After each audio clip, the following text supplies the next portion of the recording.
الحمد لله نحمده ونستعينه ونستغفره ونؤمن به ونتوكل عليه ونعوذ بالله من شرور أنفسنا ومن سيئات أعمالنا من يهده الله فلا مضل له ومن يضلل فلا هادي له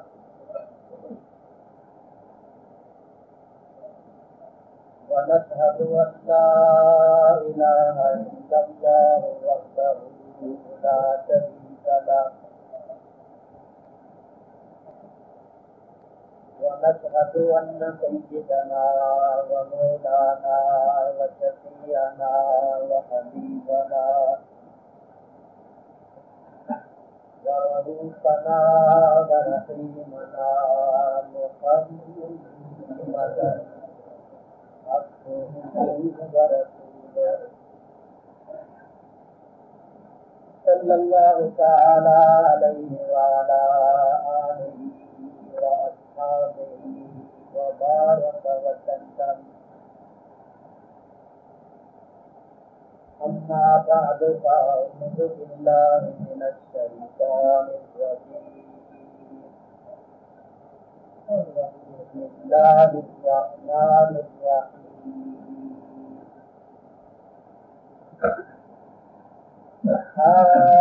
آمين والكتاب المبين. إنا أنزلناه في ليلة مباركة إنا كنا منذرين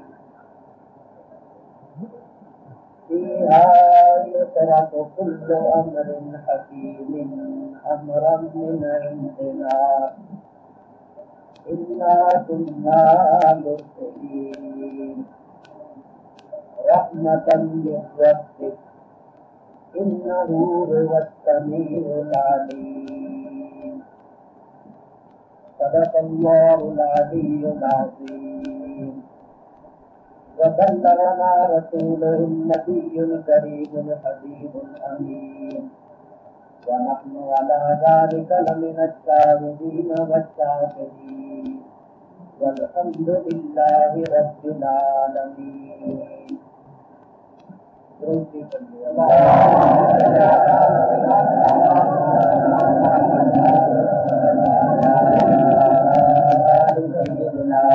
مولانا محمد وأصحاب سيدنا ومولانا محمد وبارك وسلم. الصلاة والسلام عليك يا رسول الله. الصلاة والسلام عليك يا حبيب الله. الصلاة والسلام عليك يا رحمة للعالمين وعلى آلك وأصحابك يا شفيع المذنبين.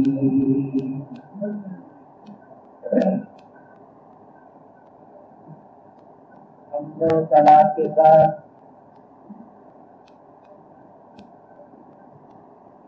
حقیقت یہ ہے کہ میں اس نورانی اور روحانی محفل میں حاضر ہونے والے اور تشریف لانے والے حضرات کی کرسیوں میں بیٹھنے کے بھی قابل نہیں ہوں، لیکن یہ صاحب حلقہ رحمانی محبوب رحمانی حضرت قبلہ محترم خواجہ محمد فاروق رحمانی مدد اللہ علیہ کی شفقت ہے، عنایت ہے، کرم ہے کہ وہ مجھ ناصرین کو نوازتے ہیں۔ میں کمزور ہو گیا ہوں، کھڑے ہو کر تقریر نہیں کر سکتا، مجبوراً کرسی پر بیٹھتا ہوں اور بہت ہی زیادہ ڈر لگتا ہے، احساس ہوتا ہے کہ یہ ادب کے خلاف ہے، لیکن یہ حضور علیہ الصلوۃ والسلام کی سنت ہے۔ نبی کریم علیہ الصلوۃ والسلام اپنے ثناخوان اور اپنے صحابی حضرت حسان ابن ثابت رضی اللہ تعالیٰ عنہ کے لیے مسجد نبوی میں یعنی اپنی مسجد پاک میں منبر بچھواتے اور حضرت حسان کو منبر کے اوپر بٹھا کر اللہ تعالیٰ کی حمد و ثنا اور اپنی ثنا خوانی سنتے اور ان کے لیے دعائے خیر فرماتے۔ میں یہ مثال جو دے رہا ہوں اس میں بھی میں یہ سمجھتا ہوں کہ میں بہت بڑی گستاخی اور بے ادبی کر رہا ہوں، کہاں حضرت حسان اور کہاں میں کہ نسبت خاص رہا بعالم پاک کے دن حضرت حسان رضی اللہ تعالیٰ عنہ کے سخت برداروں میں میرا حشر فرما دے تو یہ میرے لیے عین سعادت ہے۔ میں حضور علیہ الصلوۃ والسلام کا ذکر مبارک کرتا ہوں، اللہ والوں کا ذکر کرتا ہوں، اور اس سے مجھے ایک آس ہے، ایک خوشی ہے۔ میں نے کتاب میں پڑھا ہے، سنی ہوئی بات نہیں ہے، خود میں نے کتاب میں پڑھا ہے کہ ایک بندہ اللہ کی بارگاہ میں پیش ہوا، وہ وعظ کیا کرتا تھا، تقریر کیا کرتا تھا، جب وہ پیش ہوا تو اللہ تعالیٰ نے ارشاد فرمایا کہ جا ہم نے تجھے بخش دیا، اس لیے کہ تیری تقریر سے تیرے وعظ سے ہمارا ایک بندہ تھا جو خوش ہو گیا، تیری تقریر اور تیرے وعظ سے ہمارا ایک بندہ خوش ہو گیا تھا، کیونکہ اس کی خوشی کا باعث تو بنا تھا، اس واسطے ہم نے تجھے بخش دیا۔ اس لیے نہیں کہ تو تقریر کرتا ہے، بلکہ اس لیے کہ تیری تقریر سے ہمارا ایک بندہ خوش ہو گیا۔ تو یہاں اتنے اللہ تعالیٰ کے بندے ہیں، اللہ تعالیٰ کرے کہ کوئی اللہ کا بندہ خوش ہو جائے اور اس کی خوشی میری نجات کا سبب اور ذریعہ بن جائے۔ میں یہاں کیا بات کروں اور کیا آپ کو سناؤں؟ اپنے ٹوٹے پھوٹے شکستہ الفاظ میں اپنے قلبی جذبات کا اظہار کرتا ہوں۔ وما توفیقی الا باللہ العلی العظیم۔ سورہ دخان کی ابتدائی آیتیں میں نے آپ کے سامنے تلاوت کی ہے۔ اللہ تعالیٰ ارشاد فرماتا ہے حامیم والکتاب المبین۔ حامیم، اس کا ترجمہ، اس کی تفسیر، اس کا مطلب و مفہوم میں کیا بیان کروں؟ یہ اللہ تعالیٰ اور اس کے رسول صلی اللہ علیہ وسلم کے درمیان اسرار ہیں، بھید ہے، رموز ہے، اور میں تو ان کو جانتا نہیں، ان اسرار کو کوئی صاحب اسرار ہی جان سکتا ہے۔ اسرار کو صاحب اسرار ہی جان سکتے ہیں. بظاہر دو حرف ہے، ہا میم. اس سے مراد کیا ہے؟ ہا سے مراد کیا ہے؟ میم سے مراد کیا ہے؟ تو ہو سکتا ہے کہ ہا سے مراد ہو حق اور میم سے مراد ہو محمد صلی اللہ تعالی علیہ وسلم.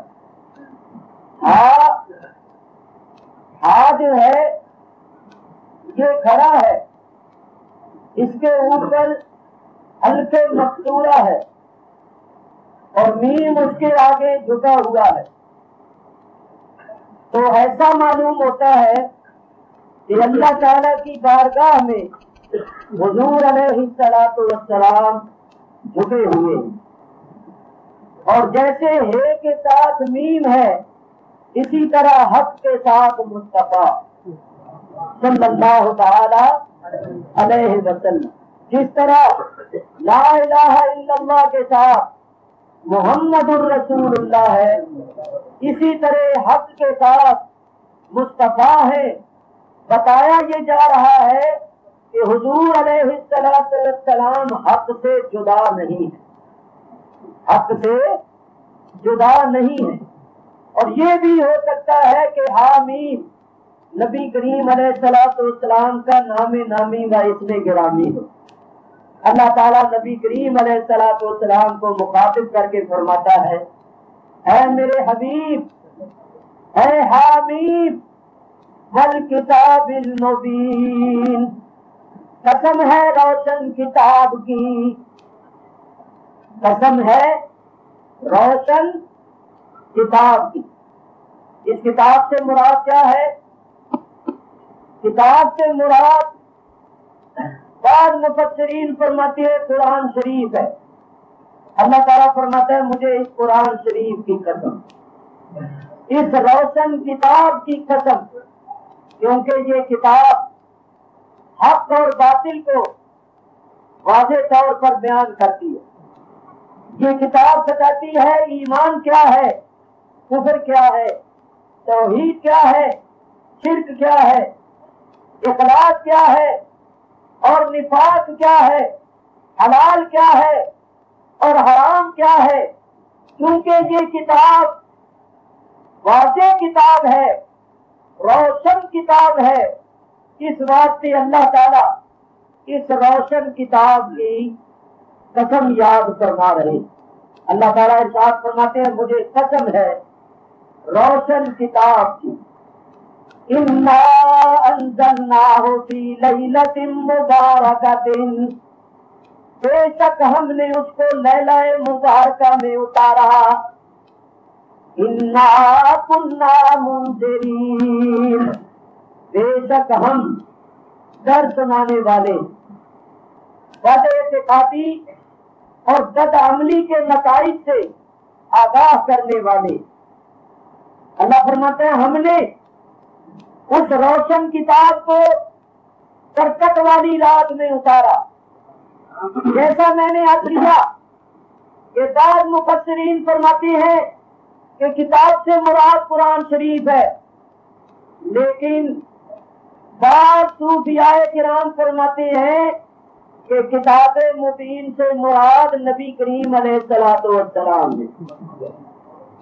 جس طرح کتاب میں سب کچھ موجود ہے، اسی طرح حضور علیہ السلام بھی اللہ کی روشن کتاب ہے، اللہ کے علوم کا خزانہ ہے.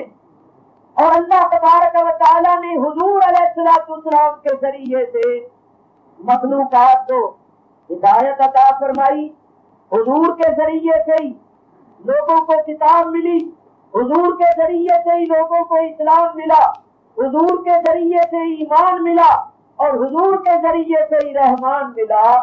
تو صوفیاء کرام یہ فرماتے ہیں کہ کتاب مبین سے مراد بھی نبی کریم علیہ السلام. کہاں فرمایا؟ اللہ فرماتا ہے قد جاءکم من اللہ نور وکتاب مبین۔ اس آیت کے تحت بعض مفسرین فرماتے ہیں کتاب مبین سے مراد بھی حضور علیہ السلام ہے۔ تو جب کتاب مبین سے مراد حضور علیہ السلام ہے تو اللہ فرماتا ہے مجھے قسم ہے اس روشن کتاب کی، ہم نے اس کو برکت والی رات میں اتارا۔ مطلب یہ کہ جس رات نبی کریم علیہ السلام تشریف لائے وہ رات بڑی برکت والی رات ہے۔ اور اگر قرآن سے مراد یہ قرآن ہو تو جس رات میں یہ قرآن اترا وہ رات بھی بڑی برکت والی رات ہے۔ دیکھو قرآن میں اور نبی کریم علیہ السلام میں اور قرآن اتارنے والے اللہ تبارک و تعالی میں کتنا گہرا تعلق ہے۔ دیکھیے اللہ تعالیٰ نے اپنی شان میں فرمایا الحمدللہ رب العالمین، اللہ رب العالمین ہے۔ اور یہ کتاب جو ہے اس کے بارے میں فرمایا تھا ذکر للعالمین، اور نبی کریم کی شان میں فرمایا وما ارسلناک الا رحمۃ للعالمین۔ دیکھیے اس کتاب میں اور حضور علیہ السلام میں اور اس کتاب کے نازل کرنے والے اللہ تعالیٰ میں کیسا تعلق ہے، کیسی نسبت ہے۔ اللہ تعالیٰ نے اپنی شان میں فرمایا قل اعوذ برب الناس، اللہ ہے رب الناس۔ قرآن شریف کی شان میں فرمایا ھدی للناس، اور نبی کریم کی شان میں فرمایا وما ارسلناک الا کافۃ للناس، اللہ رب العالمین ہے، قرآن ذکر للعالمین ہے، حضور رحمت للعالمین ہے، اللہ رب الناس ہے، قرآن ھدی للناس ہے، سرکار دو عالم کافۃ للناس۔ دیکھیے قرآن اللہ تعالیٰ کا ذکر ہے، قرآن اللہ کا ذکر ہے۔ فرمایا ھذا ذکر مبارک، قرآن اللہ تعالیٰ کا ذکر ہے اور حضور بھی اللہ تعالیٰ کے ذکر ہیں۔ فرمایا ذکر الرسول، حضور علیہ السلام بھی ذکر اللہ ہے، حضور ذکر اللہ ہے۔ حضور کے ناموں میں ایک نام ہے ذکر اللہ، دلائل الخیرات شریف پڑھ کر دیکھیے، حضور علیہ السلام ذکر اللہ ہے، اللہ کا ذکر ہے۔ اور اللہ خود فرماتا ہے جعلتک ذکرا من ذکری فمن ذکرک ذکرنی، اے میرے حبیب میں نے تجھے اپنا ہی ذکر ٹھہرا دیا ہے، اپنا ہی ذکر بنا دیا ہے، جس نے تیرا ذکر کیا اس نے میرا ذکر کیا۔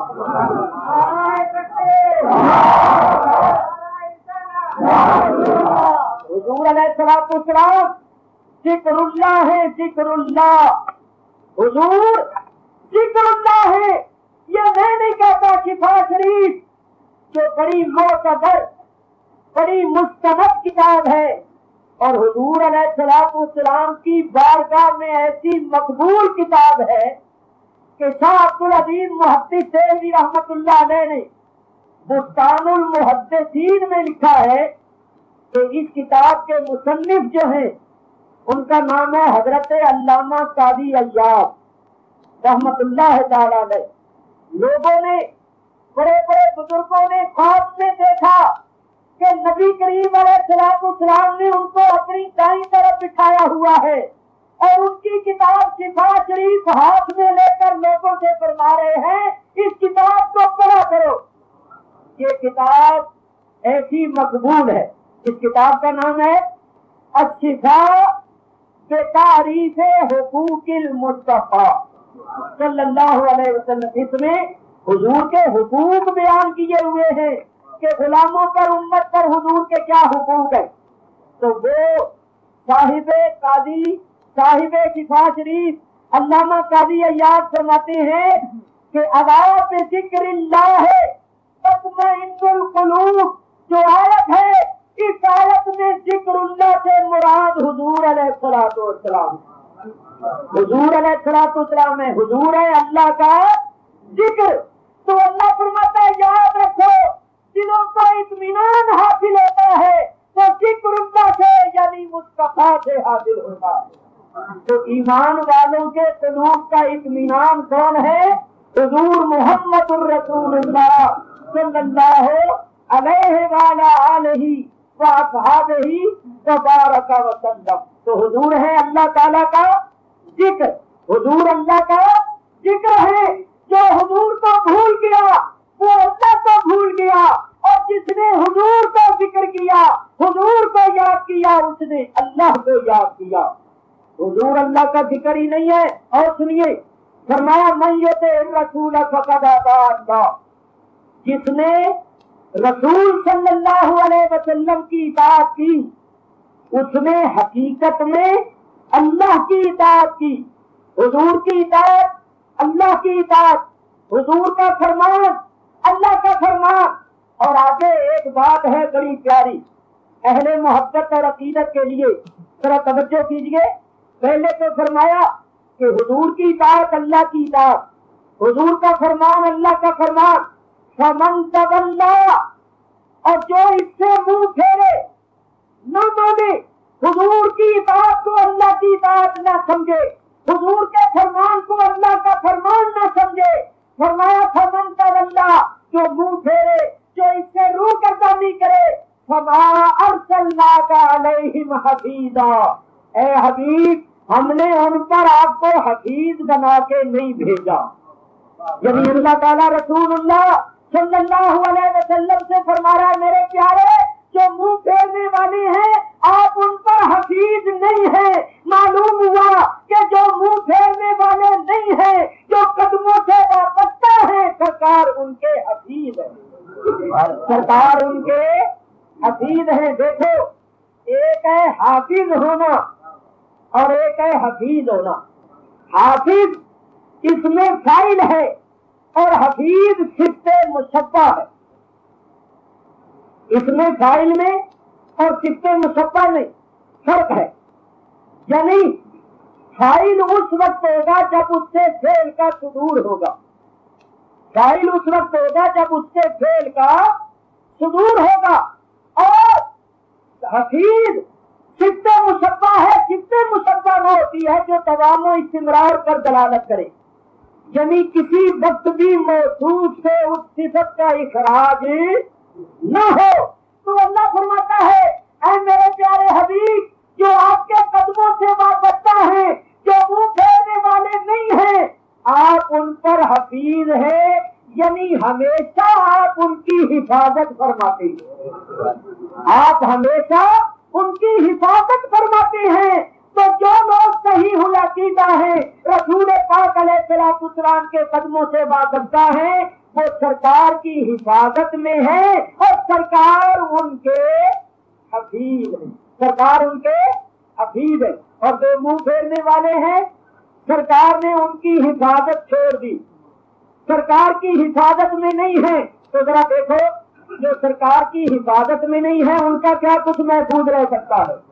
کچھ بھی نہیں. نہ ایمان محفوظ ہے، نہ عمل محفوظ ہے، نہ عقیدہ محفوظ ہے، نہ اخلاق محفوظ ہے. اسی واسطے وہ بھٹکتے پھرتے ہیں اور کفر اور گمراہی کی تاریکیوں کا شکار ہے. یاد رکھو ایمان عقیدہ انہی کا سلامت ہے. اللہ تعالیٰ نے نیک اعمال کی توفیق انہی کو عطا فرمائی ہے جو سرکار کی حفاظت میں ہے، جو سرکار دو عالم علیہ السلام کی حفاظت میں ہے، جن کی سرکار حفاظت فرماتے ہیں. تو سرکار حفیظ ہے، حفیظ سرکار حفیظ ہے. تو دیکھو بھائی جو حفیظ ہوتا ہے جس کی وہ حفاظت کرتا ہے اس کو علم ہوتا ہے یا نہیں، وہ اس کی نگاہ میں ہوتا ہے یا نہیں. تو معلوم ہوا کہ سرکار جن کے حفیظ ہیں وہ سرکار کی حفاظت میں ہے اور سرکار کی ان پر نگاہ کرم ہے. سرکار کی ان پر نگاہ کرم ہے. دعا کرو یہ نگاہ کرم غلاموں پر ہمیشہ رہے. خدا کی قسم سب کچھ ان کی نگاہ کی برکت ہے. اسی بات سے مولانا حسن رضا خان صاحب رحمت اللہ علیہ فرماتے ہیں تمہاری ایک نگاہ کرم میں سب کچھ ہے. حضور کی نگاہ میں ہے سب کچھ. جس سے سرکار کی نگاہ پھر گئی یاد رکھو اس سے اللہ کی نگاہیں بھی پھر گئی. اللہ کی رحمتوں نے منہ موڑ لیا, اللہ کے کرم نے منہ موڑ لیا, ایمان نے منہ موڑ لیا, اخلاق اور اعمال نے منہ موڑ لیا. ارے جو محفوظ ہے سب کچھ انہی کے پاس.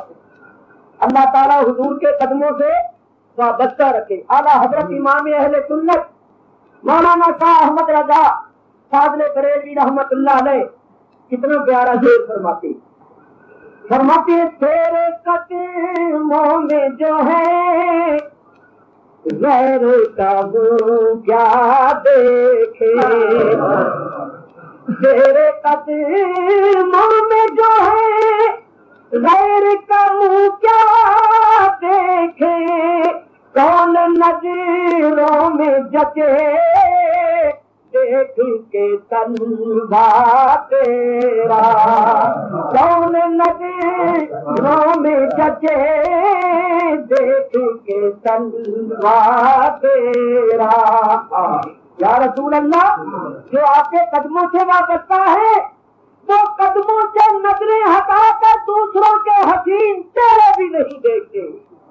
یہ جو آپ کے قدموں سے وابستہ. تو میں اب یہ کر رہا تھا, حضور علیہ الصلوۃ والسلام اللہ کا ذکر ہے. حضور اللہ کا ذکر, آپ کا ذکر اللہ کا ذکر, آپ کی اطاعت اللہ کی اطاعت, آپ کی بیعت اللہ کی بیعت, اور آپ کا دیدار اللہ کا دیدار. آپ کا دیدار اللہ کا دیدار. فرمایا من رآنی فقد رأى الحق. جس نے مجھ کو دیکھا اس نے حق کو دیکھا. حضور علیہ الصلوۃ والسلام کا دیدار اللہ کا دیدار. یہاں ایک بات کرتا ہوں, اہل محبت کی بات ہے. دیکھو موسیٰ علیہ السلام کو ان کی قوم نے, ان کی امت نے بارہا دیکھا, اور دیکھ کر پھر بھی کیا کہنے لگے یا موسیٰ لن نؤمن لک حتی نری اللہ جہرۃ. اے موسیٰ ہم ہرگز تجھ پر ایمان نہیں لائیں گے جب تک اللہ تعالیٰ کو ظاہر طور پر نہ دیکھ لیں. یہ صوفیانہ رنگ میں بات کر رہا ہوں. جنہوں نے موسیٰ علیہ السلام کو بارہا دیکھا, دیکھنے کے باوجود میں وہ اللہ کے دیکھنے کے قابل نہیں. اللہ کے دیکھنے کی طرف ہے, شرک ہے, جذبہ ہے. کہتے ہیں جب تک اللہ کو نہیں دیکھیں گے تجھ پر ایمان نہیں لائیں گے. جنہوں نے موسیٰ علیہ السلام کو کئی مرتبہ دیکھا ان کا یہ مطالبہ ہے کہ ہم اللہ کو دیکھیں گے تو تجھے مانیں گے. یہ بتاؤ جنہوں نے مصطفیٰ کو دیکھا انہوں نے بھی اللہ کو دیکھنے کا مطالبہ کیا؟ انہوں نے بھی یہ کہا کہ جب تک اللہ کو نہیں دیکھیں گے تم پر ایمان نہیں آئے گے, بلکہ انہوں نے کہا یا رسول اللہ آپ کو دیکھا تو کسی اور دیکھنے کی اب طرف نہیں رہی, جذبہ نہیں دیکھا. آپ کو دیکھا تو بس خدا کو دیکھا. آپ کو دیکھا آپ کو دیکھا تو حق کو دیکھا. جنہوں نے حضور کو دیکھا ان کو پھر کچھ اور دیکھنے کی آرزو نہیں رہی. بلکہ میں آپ کو بتاؤں یہ بات غور سے سننا, بڑی درد والی بات, بڑی پیاری بات. حضور علیہ الصلوۃ والسلام کے ایک صحابی اپنے باغ میں بیٹھے ہوئے کیاریاں درست کر رہے, ہاتھ میں لمبی کھرپی باغ کی کیاریاں درست کر رہے ہیں. ایک اور صحابی آئے اور آ کر کہنے لگے اور کیاریاں درست کرنے والے تجھے کچھ معلوم ہے کہ مدینے میں کیا ہو گیا؟ اس کیاریاں درست کرنے والے نے کہا کیا ہو گیا؟ اس آنے والے نے کہا حضور علیہ الصلوۃ والسلام کی وفات ہو گئی, سرکار کی وفات شریف ہو گئی. کہنے لگے ہیں, کہا ہے کیا؟ وہیں لمبی کھرپی چھوڑی دوڑے حجرہ شریفہ میں آئے, آ کر سرکار کی زیارت کی, چہرہ انور دیکھا, باہر نکل کے دھائی مار کے رونے لگے, ہچکیاں بند گئی اور کہا مولا کیا ان آنکھوں کو اب تیرا حبیب نظر نہیں آئے گا؟ جب میں مسجد میں آؤں گا تو وہ ممبر پر بیٹھے بات فرماتے نظر نہیں آئیں گے؟ جب میں مسجد میں آؤں گا تو محراب میں کھڑے نماز پڑھاتے نظر نہیں آئیں گے؟ کیا آپ کو مجھے مدینے کی گلیوں میں چلتے پھرتے نظر نہیں آئیں گے؟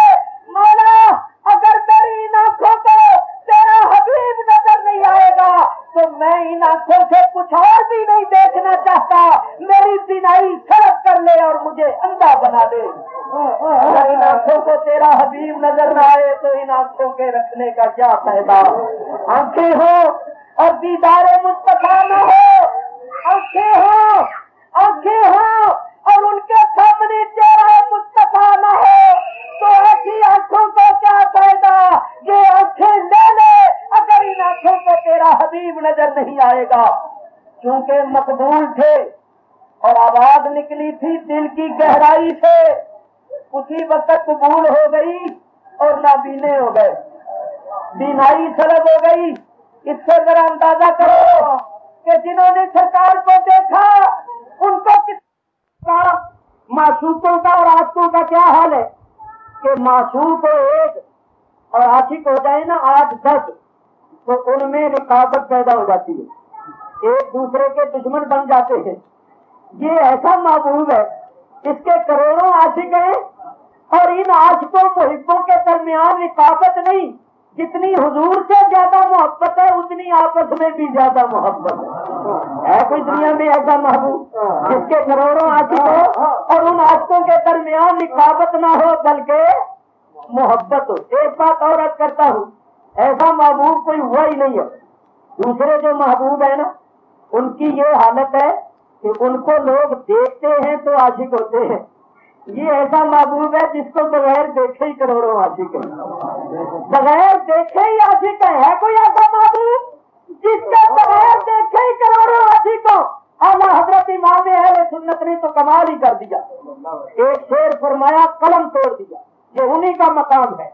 فرماتے ہیں اس نے یوسف کٹی مصر میں انگشت زنا، اس نے یوسف کٹی مصر میں انگشت زنا اور سر کٹاتے ہیں تیرے نام پہ مردان عرب، سر کٹاتے ہیں تیرے نام پہ مردان عرب۔ اس شعر میں اعلیٰ حضرت نے جو کمال کیا ہے ذرا توجہ کرو، ادھر ہے حسن، ادھر ہے نام، ادھر مصر کی عورتیں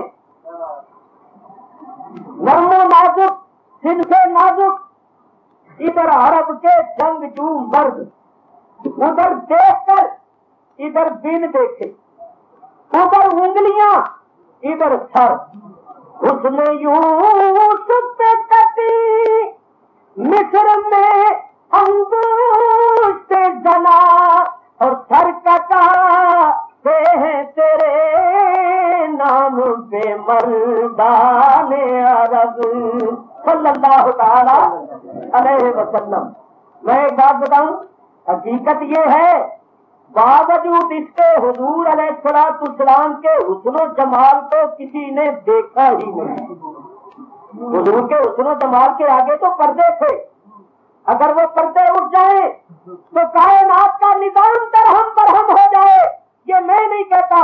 سنو، شاہ ولی اللہ محدث سیلوی رحمت اللہ علیہ کے بعد حضرت شاہ عبد الرحیم صاحب بڑے ولی اللہ ہوئے، وہ فرماتے ہیں میں نے نبی کریم علیہ السلام کو خواب میں دیکھا تو عرض کیا یا رسول اللہ صلی اللہ علیہ وسلم، حضور یوسف علیہ السلام کو مصر کی عورتوں نے دیکھا تو انگلیاں کاٹ دی۔ بعض روایتوں میں آتا ہے کہ بعض لوگ یوسف علیہ السلام کو دیکھ کر جان سے ہی مر گئے، تو حضور آپ کو دیکھ کر نہ کسی نے انگلیاں کاٹی اور نہ کوئی اس طرح مرا۔ ویسے تو سارا جہان ہی مر رہا ہے، لیکن جس طرح یوسف علیہ السلام کو دیکھ کر لوگ مر گئے اس طرح آپ کو دیکھ کر کوئی نہیں مرا، تو اس کی کیا وجہ ہے؟ سرکار دو عالم علیہ السلام نے ارشاد فرمایا جمالی مستورن عن اعین الناس غیرۃ من اللہ عز وجل. ایسی بات ہے اس کو اہل محبت ہی سمجھ سکتے ہیں. حضور نے کیا فرمایا؟ فرمایا اللہ نے میرے جمال کو پوشیدہ رکھا ہوا ہے, چھپا دیا ہے, پردے میں رکھا ہوا ہے لوگوں کی نگاہوں سے. آگے جو بات ہے نا یہ بڑی پیاری ہے. کیوں چھپا رکھا ہے؟ غیرۃ من اللہ عز وجل, غیرت محبت کی وجہ سے. سنو میں سمجھاؤں. عاشق جو ہوتا ہے نا, عاشق محب, اس کی محبت کی غیرت کا تقاضا یہ ہوتا ہے کہ اس کے محبوب کو اس کے سوا کوئی نہ دیکھے. محب کی محبت کی غیرت جو ہوتی ہے اس کا تقاضا یہ ہوتا ہے کہ میرے محبوب کو میرے سوا کوئی نہ دیکھے. تو نبی کریم فرماتے ہیں میں ہوں اللہ کا محبوب, اور اللہ کی محبت کی غیرت یہ نہیں چاہتی کہ میرے محبوب کو کوئی اور بھی دیکھے, اس لیے اس نے میرا پورا حسن و جمال لوگوں کی نگاہوں سے پوشیدہ کر دیا کہ میرے محبوب کو میرے سوا کوئی نہ دیکھے. رب کی غیرت گوارا نہیں کرتی کہ اس کے محبوب کا پورا حسن و جمال کوئی اور بھی دیکھے. معلوم ہوا حضور کے حسن و جمال پر پردے تھے. مولانا حسن رضا خان صاحب نے بڑا پیارا شعر فرمایا. فرماتے ہیں ایک جھلک دیکھنے کی تاب نہیں عالم کو, ایک جھلک دیکھنے کی تاب نہیں عالم کو, وہ اگر جلوہ کرے کون تماشائی ہو, وہ اگر جلوہ کرے کون تماشائی ہو. تو حضور تو سماحت ہوں کسی نے نہیں دیکھا. ایک دن نبی کریم علیہ السلام تشریف فرما تھے اور پاس ہی ام المومنین حضرت عائشہ صدیقہ رضی اللہ تعالی عنہا بیٹھی ہوئی تھی اور قرآن شریف پڑھ رہی اور سورہ یوسف پڑھ رہی. جب اس آیت پر پہنچی کہ فلما رأینہ اکبرنہ وقد کان ایدیہن وقلنا ھذا للہ ما ھذا بشرا, اس آیت کو پڑھ کر ذرا سوچ میں پڑ گئی, غور فکر کرنے لگی اور کہا یا رسول اللہ, اس سے ثابت ہوا کہ یوسف علیہ السلام بڑے ہی خوبصورت تھے, یوسف علیہ السلام بڑے ہی حکیم تھے, تو یہ بھی محبت کی غیرت تھی. سرکار کو ام المومنین سے بڑی محبت بہت زیادہ. نبی کریم علیہ السلام اللہ کی بارگاہ میں یہ التجا کیا کرتے تھے, یا رب العالمین صدیقہ کی محبت کے معاملے میں مجھے معاف رکھیو, مجھے ملامت نہ کرنا. بڑی محبت تھی سرکار کو. تو جب حضرت عائشہ نے یہ کہا کہ یا رسول اللہ پھر یوسف علیہ السلام بڑے ہی خوبصورت ہوں گے, تو سرکار کی بھی محبت کی غیرت تو ذرا تھوڑا سا احساس ہوا کہ جب ہم ان کے پاس ہیں تو پھر ان کا یہ کہنا بے شک وہ بڑے خوبصورت تھے مگر ان کو تو ہم ملے ہوئے ہیں, تو یہ کیسی بات کر رہی ہے؟ یہ محبت کی بات ہے. محبت کی بات ہے کہ جب ہم ان کے پاس ہیں, جب حسن کل ان کے پاس ہے, تو پھر یہ کہہ رہی ہے یہ کیا بات ہے؟ تو سرکار نے تھوڑا سا تبسم کیا, تھوڑا سا ہلکا سا تبسم فرما کے فرمایا ہاں عائشہ بڑی خوبصورت تھے. اس تبسم نے پتہ نہیں کیا دکھا دیا, اس تبسم نے پتہ نہیں کیا دکھا دیا. حضرت عائشہ بے ہوش ہو گئی, ہوش اڑ گئے, اب خود رفتہ ہو گئی, اور جب ہوش میں آئی تو پھر ایک شعر کہا, مصر کی عورتوں تم نے یوسف کنعانی کو دیکھا اور اپنی انگلیاں کاٹ لی، اگر میرے یوسف کو دیکھ لو تو پھر پتہ نہیں تمہارا کیا حال ہو، پھر تم اپنی گردنوں کو کاٹ لیتی۔ تو نبی پاک علیہ الصلوۃ والسلام کا حسن کل ظاہر نہیں ہوا۔ میں اور آپ کیا چیز ہے، کس شمار و قطار میں ہے؟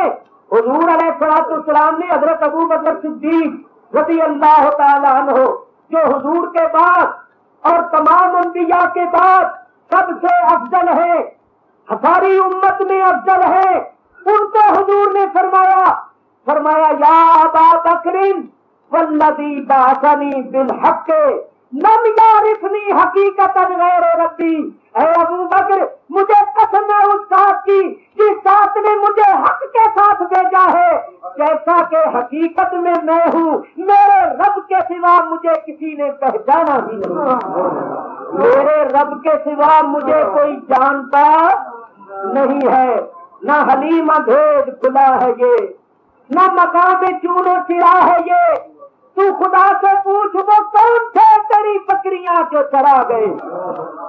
بعض لوگ یہ کہتے ہیں کہ یہ بریلوی جو ہے، بریلوی یہ تو حضور کو حد سے بڑھا دیتے ہیں۔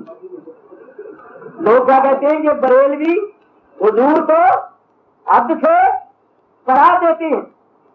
تو میں نے ایک تقریر میں یہ کہا کہ بھئی جو لوگ یہ کہتے ہیں کہ ہم لوگ حضور علیہ الصلوۃ والسلام کو حد سے بڑھا دیتے ہیں، وہ ہمیں رسول اللہ کی شان کی حد بتا دیں، اس سے آگے ہم نہیں بڑھاتے، وہ ہمیں حضور کی شان کی حد بتا دیں۔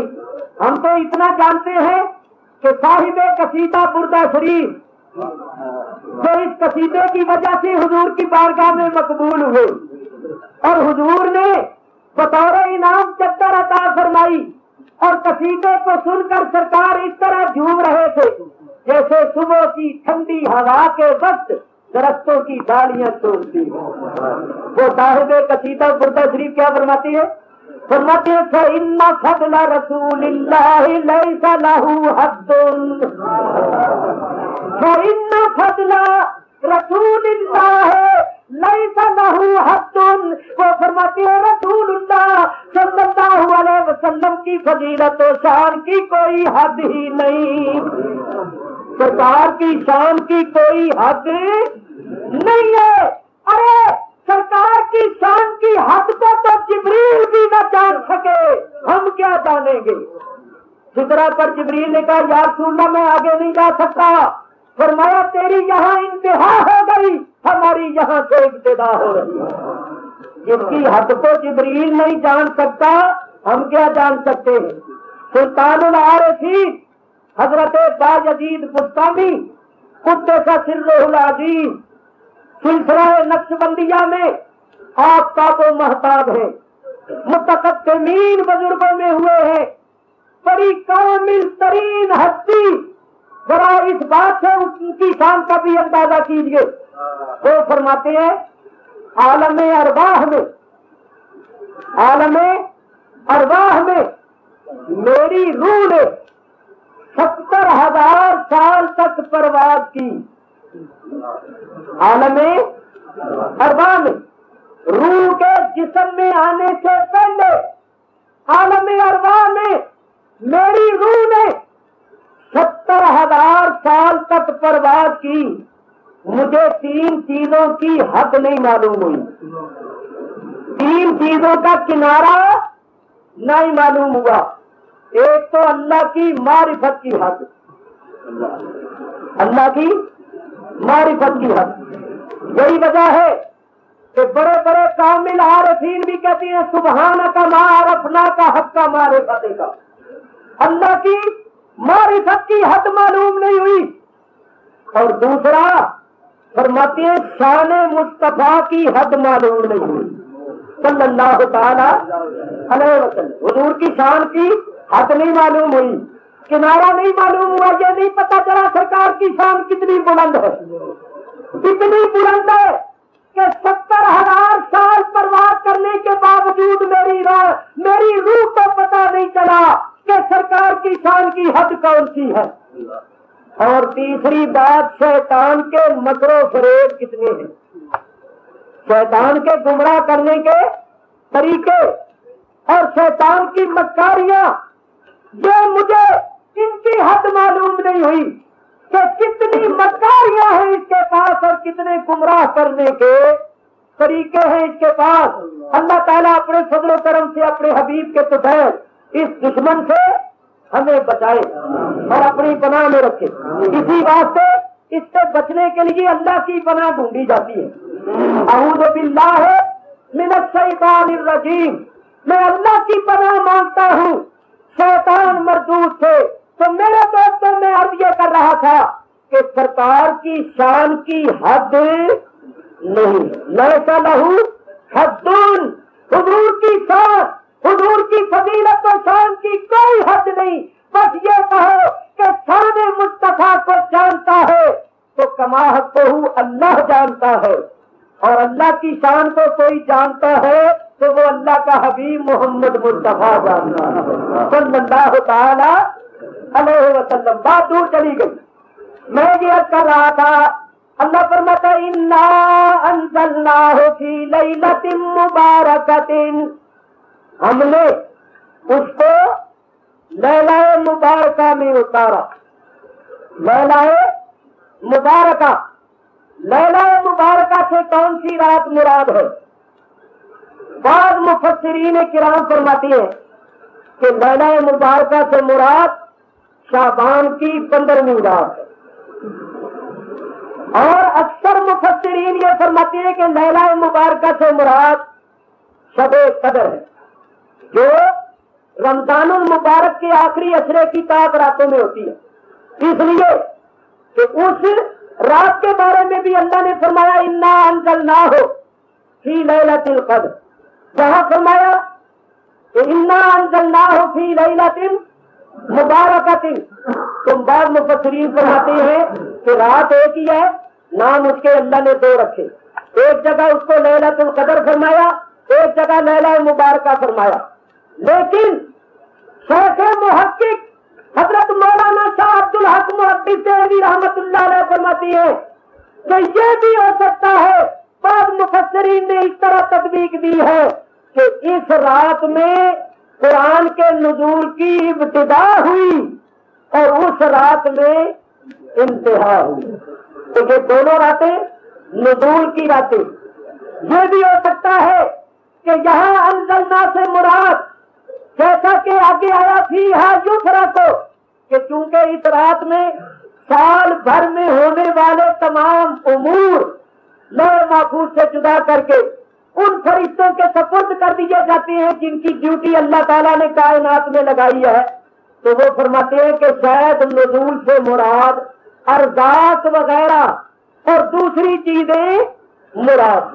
بہرصورت لیلہ مبارکہ سے بعض مفسرین کے قول کے مطابق یہ شعبان کی 15ویں رات۔ اگر صراحتاً یہ نہ مانا جائے تو یوں کہو کہ اس رات کی فضیلت قرآن کریم سے اشارتاً ثابت ہے، لیکن احادیث مبارکہ سے صراحتاً ثابت۔ اللہ تبارک و تعالیٰ نے اس رات کو برکت والی رات فرمایا، اور نبی کریم علیہ السلام کے اقوال نے اس کی تصدیق فرما دی کہ یہ رات واقعی بڑی برکت والی رات ہے۔ اب اس رات کی چند فضیلتیں، چند فضائل، برکات آپ کے سامنے پیش کرتا ہوں، اور یہ بھی عرض کروں گا کہ اس رات میں کیا کچھ کرنا چاہیے اور اس رات میں کیا کچھ ہوتا ہے۔ پیروں سے پیر، غوثوں کے غوث، حضرت غوث الثقلین، غوث سمدانی، محبوب سبحانی، شیخ سید عبد القادر جیلانی رضی اللہ تعالیٰ عنہ فرماتے ہیں، حدیث روایت کرتے ہیں غنیۃ الطالبین کے اندر، حضرت ابو ہریرہ رضی اللہ تعالیٰ عنہ سے روایت کرتی ہیں، حضور علیہ السلام نے ارشاد فرمایا کہ میں نے شعبان کی 15ویں شب کو دیکھا کہ جنت کے 8 دروازے کھلے ہوئے اور 8 دروازوں میں 8 فرشتے کھڑے ہوئے، ندا کر رہے. والا بابل اول ملک ینادی طوبی لمن رکع فی هذه اللیلہ والا باب الثانی ملک ینادی طوبی لمن سجد فی هذه اللیلہ. فرماتے ہیں جو فرشتہ پہلے دروازے پر کھڑا تھا وہ ندا کر رہا تھا کہ خوشخبری ہے واسطے اس کے تو اس رات میں رکوع کرے، اللہ کی حضور عارضی کا مظاہرہ کرے. دوسرے دروازے پر جو فرشتہ تھا وہ یہ ندا کر رہا تھا کہ خوشخبری ہے واسطے اس کے جو اس رات میں اللہ کے حضور سجدہ ریز رہے، سجدہ کرے. اسی طرح تیسرے دروازے پر جو فرشتہ تھا وہ یہ کہہ رہا تھا خوشخبری ہے واسطے اس کے جو اس رات میں اللہ کے حضور گر گرائے، جاری کرے، دعا مانگے. چوتھے دروازے پر جو فرشتہ تھا وہ کہہ رہا تھا خوشخبری ہے اس رات میں مطیع و فرما بردار لوگوں کے واسطے.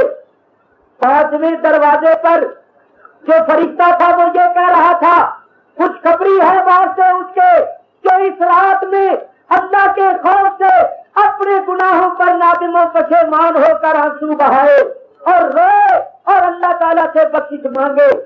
اسی طرح دوسرے دروازوں پر بھی فرشتے ندا کر رہے تھے کہ بخشش مانگنے والوں کے واسطے خوشخبریاں ہیں، سوال کرنے والوں کے واسطے خوشخبریاں ہیں. 8 دروازوں میں فرشتے ندا کر رہے. سرکار فرماتے ہیں میں نے جبریل سے پوچھا اے جبریل یہ دروازے کب تک کھلے رہیں گے اور فرشتے کب تک ندا کرتے رہیں گے؟ جبریل امین نے کہا الی طلوع الفجر، فجر کے طلوع ہونے تک. حدیث شریف آپ نے سنی. یہاں ایک بات کرتا ہوں، اللہ تعالیٰ نے ہم لوگوں کو عقل عطا فرمائی ہے، شعور بخشا ہے. اللہ کی عطا فرمائی ہوئی عقل اور بچے ہوئے شعور کی روشنی میں ذرا غور کرو کہ جنت کتنی دور ہے.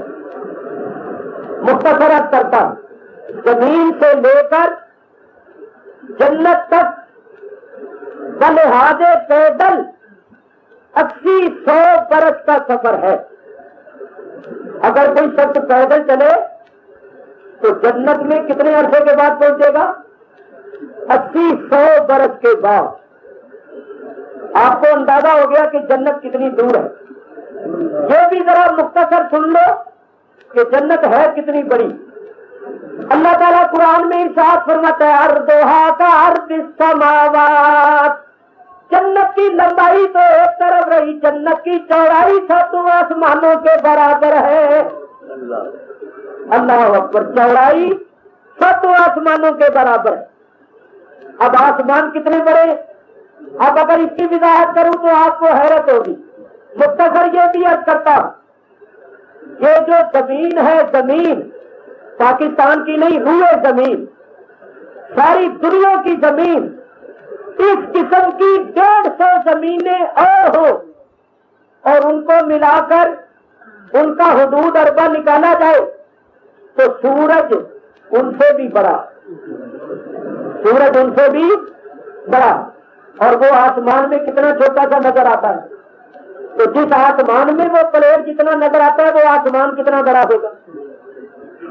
پہلے آسمان سے دوسرا آسمان بڑا، دوسرے سے تیسرا بڑا، تیسرے سے چوتھا، 7واں سب سے بڑا ہے.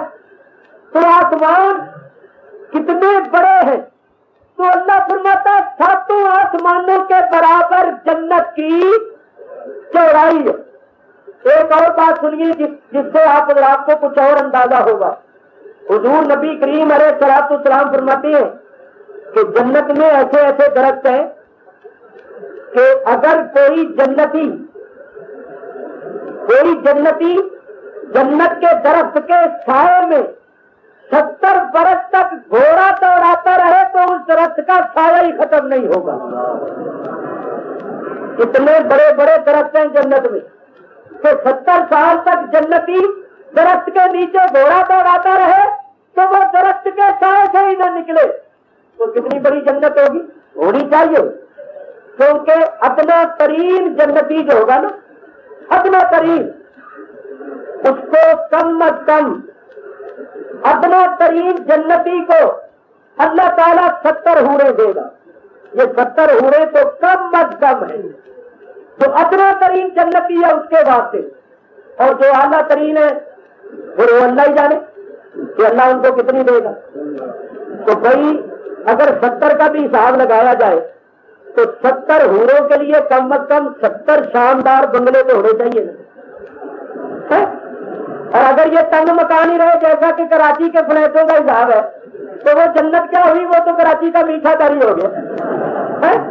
تو جنت اتنی وسیع ہے کہ اللہ فرماتا ہے کہ اس کی چوڑائی 7 آسمانوں کے برابر ہے. یہ میں کیوں عرض کر رہا ہوں؟ اس لیے کہ جب آپ نے یہ سمجھ لیا کہ جنت اتنی دور ہے اور اتنی لمبی چوڑی ہے تو اس کے 8 دروازے ایک جگہ تو نہیں نہ ہوں گے، ماننا پڑے گا کہ مختلف مقامات پر ہوگی. کوئی ادھر ہوگا، کوئی ادھر ہوگا، کوئی ادھر ہوگا. تو اب مسئلہ سمجھ لو کہ نبی کریم علیہ الصلوۃ والسلام مدینہ طیبہ کی سرزمین پر بیٹھے بیٹھے جنت کے 8 دروازوں کو بھی دیکھتے ہیں اور 8 دروازوں میں کھڑے ہوئے فرشتوں کی نداء بھی سنتے ہیں. اور جو مدینے میں بیٹھا بیٹھا جنت کو دیکھتا ہے اور جنت کے دروازوں میں کھڑے ہوئے فرشتوں کی نداء کو سنتا ہے، کیا وہ کراچی سے میرا تمہارا درود و سلام نہیں سن سکتا؟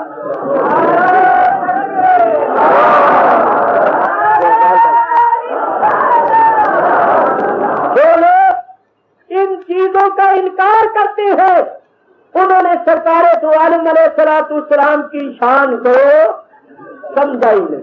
میں کہتا ہوں یہ تو ولی اللہ کو بھی شان حاصل ہو سکتی ہے، کیونکہ اللہ فرماتا ہے جو بندہ میرا محبوب بن جاتا ہے اس کی آنکھ میں بن جاتا ہوں جس آنکھ سے وہ دیکھتا ہے، اس کے کان میں بن جاتا ہوں جن کانوں سے وہ سنتا ہے. تو خواجہ خواجگان معین بے کسان والی ہندوستان حضرت خواجہ معین الحق الدین حسن سنجری چشتی اجمیری سرکار غریب نواز رضی اللہ تعالیٰ عنہ فرماتی ہے میرے پیر و مرشد خواجہ خواجگان حضرت خواجہ عثمان ہارونی نے مجھے اس وقت اجازت اور خلافت دی جبکہ میں تحت الثرى سے لے کر عرش معلیٰ تک سب کچھ دیکھتا تھا. یہ تو ولی اللہ کی شان ہے. سرکار تو سید الانبیاء نبی میں کدھر جا. تو میرے دوستوں اور بزرگوں، نبی کریم علیہ الصلوۃ والسلام نے فرمایا اس رات میں جنت کے 8 دروازے کھلے ہوئے تھے اور 8 دروازوں میں کھڑے ہوئے فرشتے نداء کر رہے تھے. اور یہ تو ولی اللہ کی شان ہے. سرکار تو سید الانبیاء نبی میں کبریا. تو میرے دوستوں اور بزرگوں، نبی کریم علیہ الصلوۃ والسلام نے فرمایا اس رات میں جنت کے 8 دروازے کھلے ہوئے تھے اور 8 دروازوں میں کھڑے ہوئے فرشتے نداء کر رہے تھے. اور سنیے، مسند امام احمد بن حنبل کے اندر یہ حدیث موجود ہے، طبرانی میں بھی موجود ہے. حضرت عبداللہ ابن عمر اور حضرت معاذ بن جبل رضی اللہ تعالی عنہم روایت فرماتے حضور علیہ الصلوۃ والسلام نے ارشاد فرمایا کہ اللہ تعالی شعبان کی 15ویں شب کو اپنی مخلوق پر ایک خاص نظر رحمت فرماتا ہے اور سوائے مشرک اور کینہ بر کے سب مومنوں کو بخش دیتا ہے. معلوم ہوا یہ ایسی برکت والی رات ہے کہ اس رات میں بے شمار لوگوں کی بخشش ہوتی ہے. تیسری حدیث بات سنیے، یہ حدیث بیہقی شریف کے اندر موجود ہے. ام المومنین محبوبہ سید المرسلین حضرت صدیقہ بنت صدیق، حضرت عتیقہ بنت عتیق، حضرت عائشہ صدیقہ رضی اللہ تعالیٰ عنہا فرماتی ہے حضور میرے گھر میں رونق افروز تھے، بغیر کچھ بتائے چپکے سے نکل پڑے. فرماتی ہے میں بھی پیچھے پیچھے چل پڑی. کہ دیکھو سرکار کہاں تشریف لے جاتی ہے. حضرت عائشہ کو ایک تو حضور سے بڑی محبت تھی، حضور کو ان سے بڑی محبت تھی. دوسری بات یہ ہے کہ حضرت عائشہ صدیقہ کو یہ جستجو رہتی تھی کہ سرکار کے ہر کونے سے کا وہ پتا رکھتی کہ سرکار کیا کیا کرتی، کس وقت میں کیا کیا، کس وقت میں کیا کیا. حضور کے ساتھ بہت زیادہ بحث مباحثہ بھی کرتی تھی. فرماتی ہے جب تک مسئلہ پوری طرح میری سمجھ میں نہیں آ جاتا تھا میں گفتگو ختم نہیں کرتی. یہی وجہ ہے کہ بڑے بڑے صحابہ فرماتے ہیں کہ ہمیں جب کوئی مشکل مسئلے میں دقت پیش آتی تھی، جب کوئی مشکل مسئلہ ہمارے سامنے آ جاتا تھا تو ہمیں اس کا اگر حل ملتا تھا تو ام المومنین کے پاس ملتا تھا. آپ اتنی عالمہ فاضلہ اور اتنی خبر رکھتی. حجرہ شریف بالکل صاف تھا، پہلا حجرہ حضرت عائشہ صدیقہ کا تھا. جو لوگ مدینہ شریف گئے وہ جانتے ہیں کہ حضور کا روضہ شریف حضرت عائشہ صدیقہ کے حجرہ ساتھ میں، اور یہ حجرہ مسجد کے ساتھ تھا. اس کے آگے دوسری ازواج مطہرات کے حجرے. تو حضور جب مسجد میں درس دیتے تو حضرت عائشہ دروازے میں بیٹھ کر سنتی رہتی. حضور علیہ السلام جب کوئی وفد آتا تو اس وفد کے ساتھ باتیں کرتے. تو جنہوں نے مدینہ شریف دیکھا وہ جانتے ہیں کہ وہ ستون جس کا نام ہے اس سوانۃ الوفود وہ بھی حجرہ شریفہ کے ساتھ. تو حضور وہاں بیٹھ کر دو باتیں کرتی، حضرت عائشہ سنتی رہتی. سفر میں بھی اکثر ساتھ ہوتی تھی، حضور ان کو ساتھ رکھتے تھے. تو ان کو حضور علیہ السلام کے اقوال اور افعال دیکھنے کا بہت زیادہ موقع ملا ہے. اور پھر قربان جائیے جب حضور کی وفات ہوئی تو حضرت عائشہ کی گود میں تھی. حضرت عائشہ فکر کیا کرتی تھی کہ حضور علیہ السلام کی جب وفات شریف ہوئی حضور میری آواز میں تھے اور حضور کا سر مبارک میرے سینے کے ساتھ لگا ہوا، سینے سے لگایا ہوا. تو بتاتی ہے میرے بھائی عبد الرحمان آئے، ان کے ہاتھ میں تازہ مسواک تھی. سرکار نے دیکھا تو فرماتی ہے میں نے اندازہ کیا جیسے سرکار مسواک سے چاہتی. تو میں نے اپنے بھائی سے وہ مسواک لی اور اپنے منہ میں ڈال کر اس کو دبایا، نرم کیا اور حضور کے منہ میں اس کو ڈالا. تو فرماتی ہے اللہ نے مجھے یہ شرف بھی بخشا کہ حضور کے اس دنیا سے تشریف لے جانے کے وقت اللہ نے میرا لعاب اور حضور کا لعاب ایک جگہ کیا. میرے منہ کا لعاب حضور کے منہ میں گیا اور حضور کے منہ کا لعاب. فرماتے ہیں وہ مسواک جب حضور نے منہ میں چھوڑی تو پھر لے کر میں نے اپنے منہ میں برکت کے واسطے تھے. تو یہ کیسے درجے والی.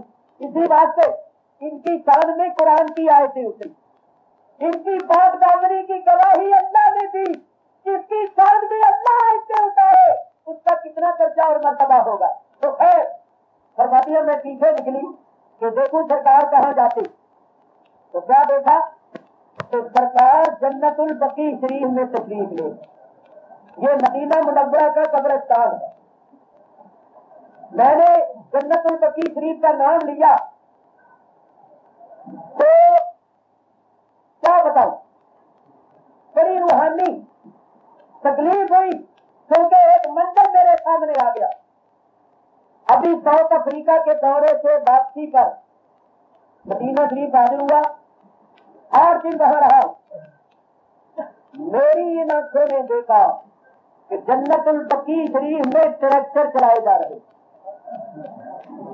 ٹریکٹر زمین ہموار نہیں کرتے ٹریکٹر. جنت البقیع شریف میں داخل ہو تو دائیں طرف اہل بیت اطہار کے کتے کے آگے دیوار کے ساتھ ایک ٹکڑا اس دیوار سے لے کر وہ دیوار ہے اتنی جگہ کو ٹریکٹر چلا کے برابر کیا جا رہا ہے اور باہر سے مٹی لا کے ڈالی جا رہی. میں نے ٹریکٹر چلتے ہوئے سڑک کاٹتے ہوئے مٹی ڈالتے ہوئے اپنی آنکھوں سے دیکھا. وہاں کے لوگوں کا یہ خیال ہے، خدا کرے کہ یہ خیال غلط ثابت ہو، وہاں کے لوگوں نے یہ خیال ظاہر کیا تو ایسا لگتا ہے کہ اتنا حصہ یہ جنت البقیع سے خارج کر کے باہر روڈ کو بڑا بنانا چاہتے ہیں. باہر جو روڈ ہے، روڈ سڑک، اس کو بڑا کرنا چاہتے ہیں، اور یہ قبریں اس روڈ کو بڑا بنانے کے واسطے ختم کی جا رہی ہیں. توبہ توبہ. یہ قبریں جانتے کن لوگوں کی؟ 12,000 سے زیادہ تو وہاں صحابہ کرام دفن، اور ان کے بعد تابعین، تبع تابعین، روز کتب ابطال اولیاء صلحاء کا تو کوئی شمار ہی نہیں ہے کہ 1300 سال کے عرصے میں وہاں کتنے حضرات دفن. اور نبی کریم علیہ السلام کیا فرماتے ہیں؟ حضور فرماتی ہے ایک طرف زمین پر آگ کے انگارے پڑے ہوئے ہو اور دوسری طرف مسلمان کی قبر ہو، تو میں آگ کے انگاروں پر کھڑا ہونا گوارا کر لوں گا، لیکن مسلمان کی قبر پر پیر رکھنا گوارا نہیں. یعنی حضور نے اپنی امت کو یہ سبق دیا کہ مسلمان کی قبر پر پیر رکھنا اتنا گناہ ہے کہ آگ کے انگاروں پر کھڑا ہونا پڑے تو کھڑے ہو جاؤ، لیکن مسلمان بھائی کی قبر پر پیر نہ رکھو. اس قدر عزت و حرمت ہے مسلمان کی قبر، اور ان قبروں پر لیکچر چلائے جا رہے ہیں. اللہ تعالیٰ اپنا فضل و کرم فرمائے. وہ رحیم و کریم ہے. جو کچھ ہو رہا ہے نا، جانتے ہو عذاب کیوں نہیں آتا؟ اللہ فرماتا ہے وما کان اللہ لیعذبہم وانت فیہم. میرے محبوب، اللہ اس پر عذاب اس لیے نہیں کرتا کہ تو بھی ان میں تشریف فرما ہے. اگر تیری ذات گرامی نہ ہو تو یہ تباہ و برباد ہو جائے، دیکھ تو نابود ہو جائے. مستحق کے عذاب ہو کر جو عذاب سے بچے ہوئے ہیں، تو یہ سکتا ہے تیری ذات گرامی کا. تو جیسے ہمارے اعمال ہیں، کیسا ہمارا کردار ہے، جو کچھ ہم کر رہے ہیں اور جو کچھ ہو رہا ہے، خدا کی قسم ہم تباہ و برباد ہو گئے، لیکن اگر بچے ہوئے ہیں تو یہ صدقہ ہے حضور علیہ السلام کی ذات گرامی کا، اور صدقہ ہے صالحین کا، اولیاء کرام. تو بات کر رہا تھا، سرکار جنت البقیع میں تشریف لے گئے اور دعا فرمانے لگے. ام المومنین فرماتی ہیں میں بھی دعا مانگتی رہی. جب سرکار نے دعا فرما لی تو فرمایا عائشہ میرے پاس آ جاؤ. فرماتی ہے میں قریب چلی گئی. جب میں قریب گئی تو فرمایا اے عائشہ، آج شعبان کی 15ویں رات ہے. اللہ تعالیٰ اس رات میں قبیلہ بنی کلب کی بکریوں کے بالوں کے برابر لوگوں کو جہنم سے آزاد فرما دیتا، بخش دیتا ہے. لیکن چند بد نصیب ایسے ہیں کہ ان پر اللہ تعالیٰ اس رات میں بھی نظر رحمت نہیں فرماتا. وہ کون ہے؟ اس حدیث میں حضور نے، حدیث میں تو 2 کا ذکر فرمایا تھا، اس حدیث میں ان کی تعداد زیادہ فرمائی. فرمایا ایک مشرک، دوسرا کینہ ور، تیسرا قاطع رحم، چوتھا ماں باپ کا نافرمان، 5واں شرابی، 6واں زانی، اور 7واں ظالم، 8واں جادوگر، اور 9واں ہاتھ کی لکیریں دیکھنے والا. معلوم ہوا اس رات میں اور بخشش ہوتی ہے، بے شمار لوگوں کو بخش لیا جاتا ہے.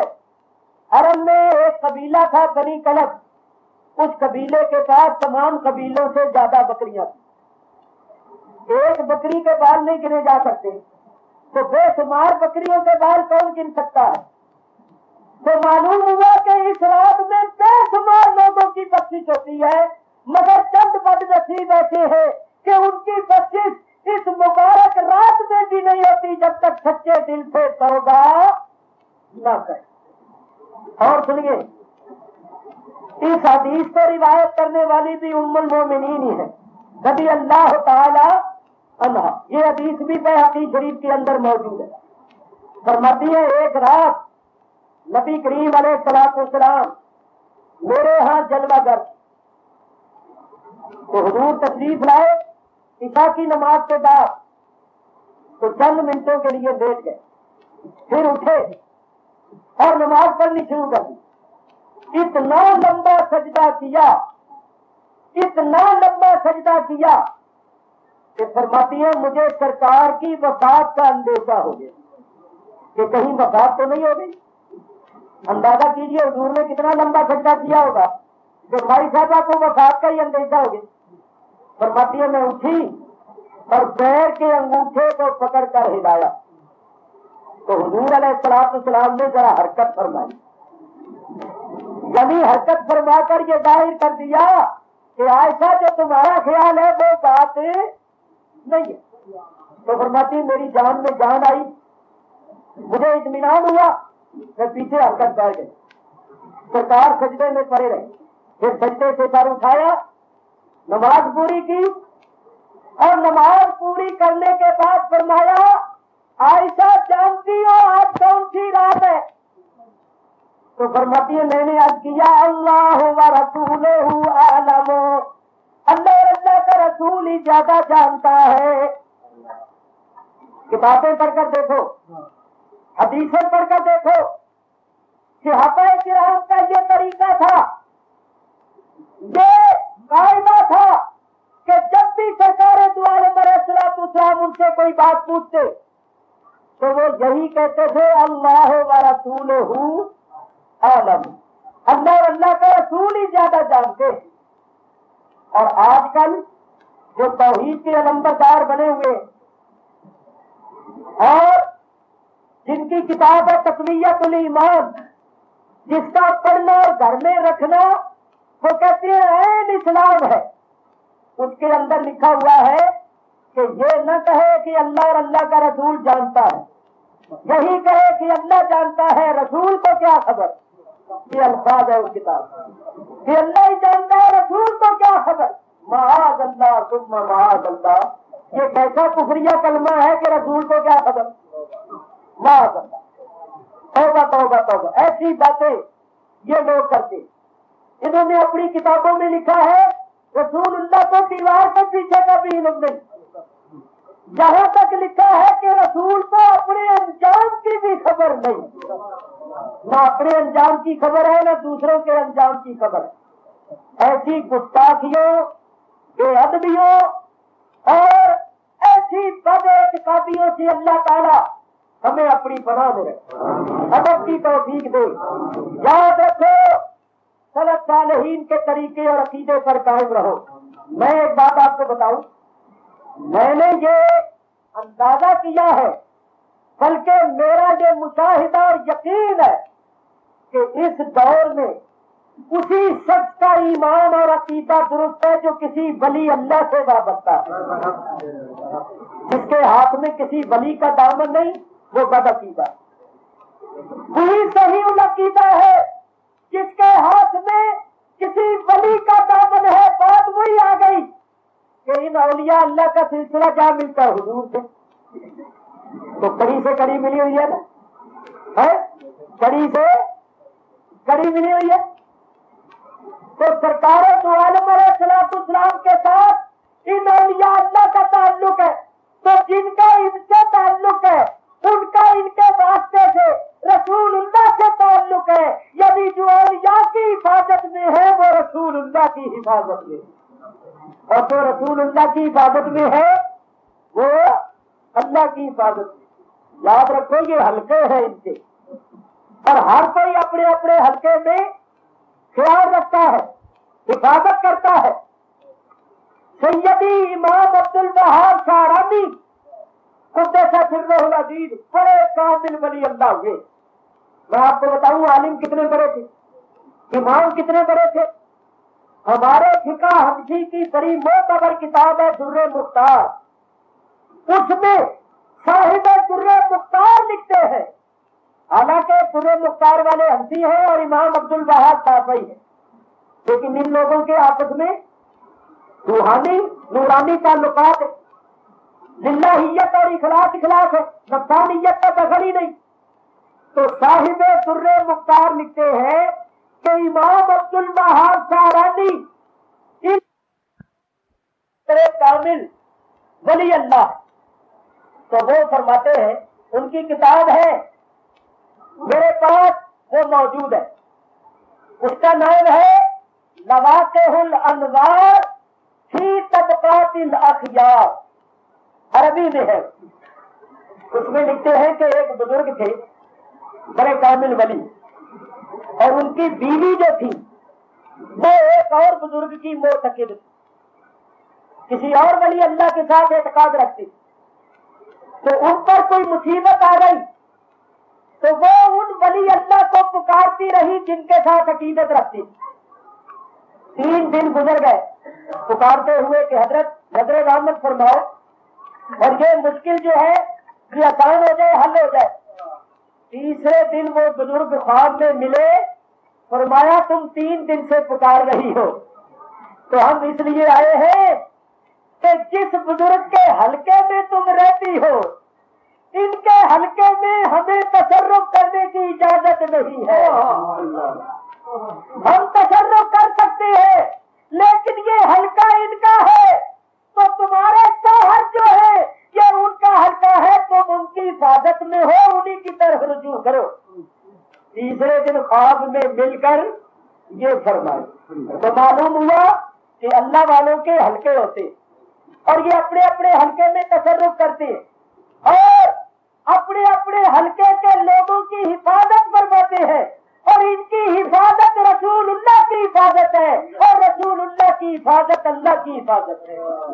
تو میں اب یہ کر رہا تھا کہ میں دنیا میں پھرنے والا شخص ہوں، میں نے یہی دیکھا کہ اسی شخص کا ایمان اور عقیدہ درست ہے، اسی کو اللہ نے عمل کی بھی کچھ توفیق عطا فرمائی ہے جو کسی ولی اللہ سے وابستہ، جس کے ہاتھ میں ولی کا دامن ہے۔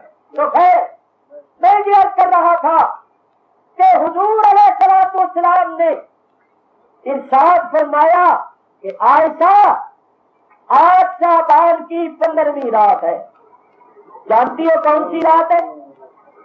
تو وہ کیا کہتی ہیں؟ اللہ و رسولہ عالم۔ یہاں سے ساکھ نکلی کہ یہ آج کل کے لوگ کیا کہتے پھرتے، یہ جانتے ہی نہیں ہے، اس لیے کہ ان کا کوئی ولی مرشد ہی نہیں، اور جن کا کوئی ولی مرشد نہیں قرآن سے ثابت ہے کہ وہ گمراہ ہے۔ اللہ فرماتا ہے وَمَن يُضْلِلْ فَلَن تَجِدَ لَهُ وَلِيًّا مُرْشِدًا، یہ قرآن کی آیت ہے۔ وَمَن يُضْلِلْ، جس کو اللہ گمراہ کر دے، فَلَن تَجِدَ لَهُ، تو تم ہرگز نہیں پاؤ گے اس کا وَلِيًّا مُرْشِدًا، کوئی ولی مرشد۔ معلوم ہوا جس کو اللہ گمراہ کر دیتا ہے اس کا کوئی ولی مرشد نہیں ہوتا، ولی مرشد ان کا ہوتا ہے جن کو اللہ ہدایت دیتا ہے۔ تو ہدایت پر وہی ہے جن کا کوئی ولی مرشد ہے، اور جو بے مرشد ہے یہ گمراہ ہے۔ بلکہ حدیث میں آیا، شاہ ولی اللہ نے بھی اس حدیث کو لکھا کہ جس کا کوئی پیر نہیں اس کا پیر شیطان ہے، اس کا پیر شیطان ہے۔ اللہ تبارک و تعالی صالحین کے ساتھ وابستہ رکھے۔ اسی بات سے اللہ فرماتا ہے کونوا مع الصادقین، جیسا کہ مجھ گناہگار سے پہلے حضرت نے اپنے مختصر ارشادات میں یہ فرمایا کہ صدیقین کے ساتھ ہو جاؤ۔ صدیقین کے ساتھ رابطہ اور تعلق جو ہے بس یہی سب کچھ ہے، اسی میں ایمان کی سلامتی ہے اور اسی میں نجات ہے اور یہی سرمایہ ایمان ہے۔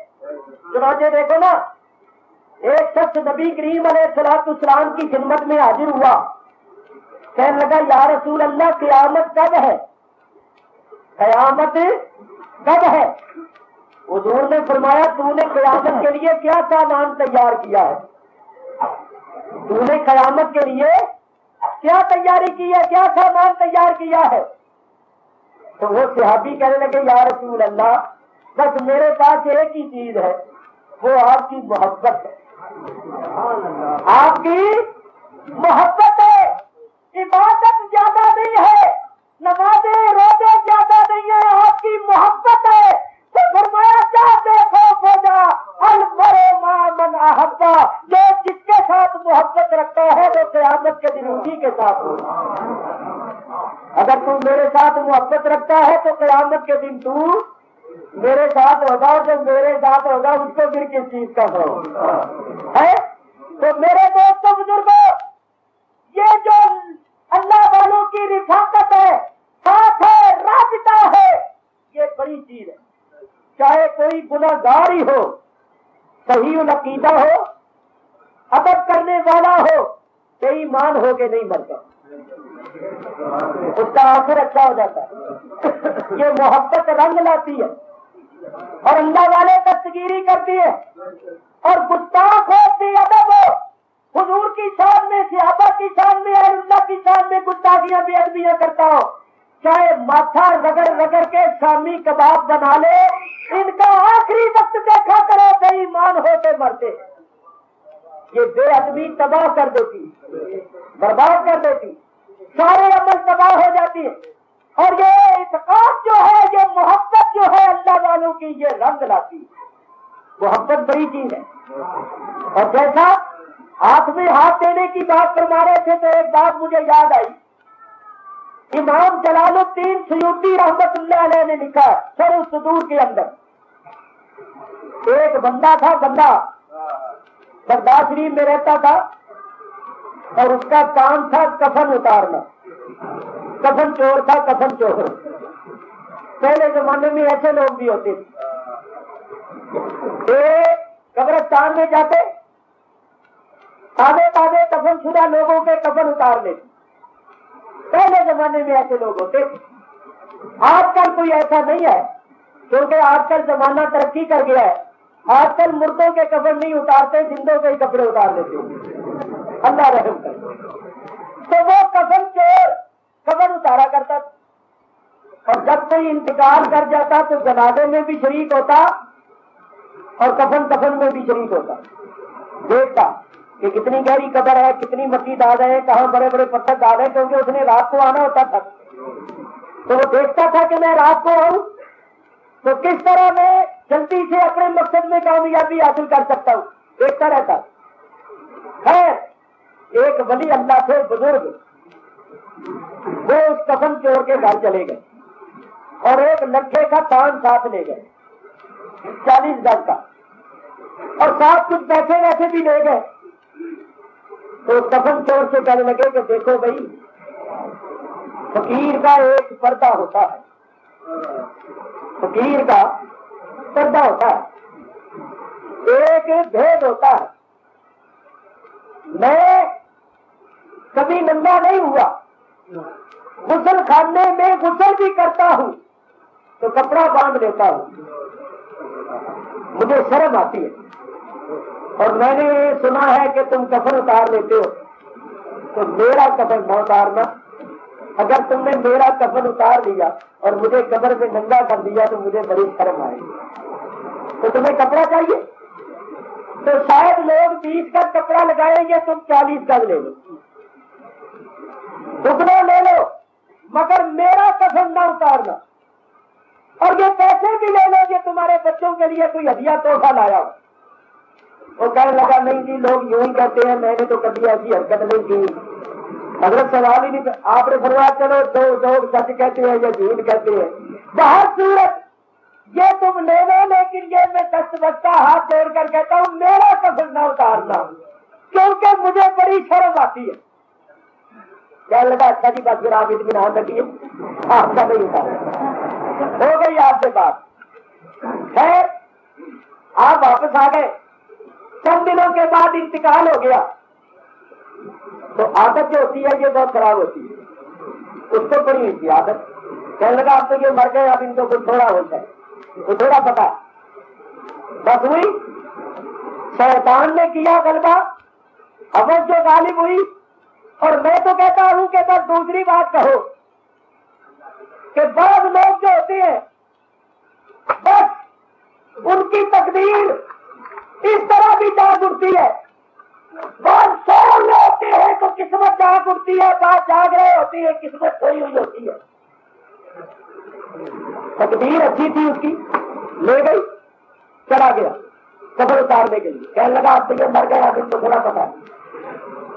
جس وقت ایک طرف سے مٹی کھود کر ہاتھ اندر ڈالا نا تو قبر ذرا گہری، آدھا اس کا جسم بھی اندر چلا گیا، تو ہاتھ لمبا کر کے جب کفن کے قریب پہنچایا تو حضرت صاحب نے ہاتھ پکڑ لیا،